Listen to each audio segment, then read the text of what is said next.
In today's video, I'm going to teach you how to create SMS campaign. By the end, you'll know exactly where to go, what to choose, and what to type, so your message is clear, compliant, and ready to engage your audience. First, head to the campaign section in your marketing dashboard. This is where all your outbound communications live and where you can manage different formats in one place. Look for the option labeled Create Campaign. Think of this as the starting point that sets up the framework for everything that follows. If you see multiple campaign types, don't worry. We'll pick the one we need in the next step. When the campaign type options appear, choose SMS.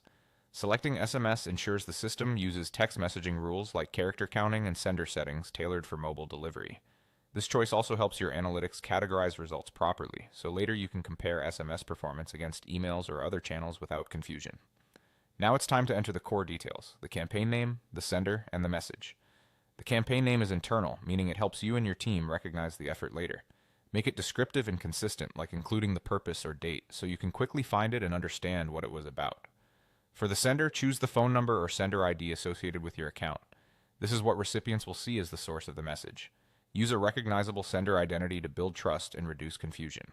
If your platform supports it, keep the sender consistent across messages so contacts can identify you at a glance. Next, craft your message. Aim for clarity, brevity, and a single call to action. SMS often has a limit of 160 characters per segment for standard text, and messages that exceed that may be split into multiple parts.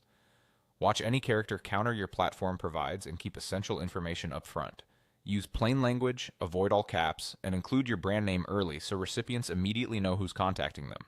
If you include a link, use a reputable short link and make sure it leads to a mobile-friendly page.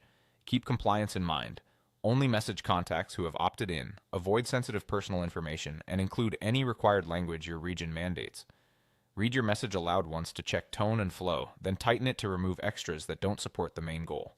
That's it. The foundations are in place. You've navigated to campaigns, created a new campaign, selected SMS, and entered the name, sender, and message with best practices in mind. With these essentials done correctly, you're set up for a strong, effective SMS campaign.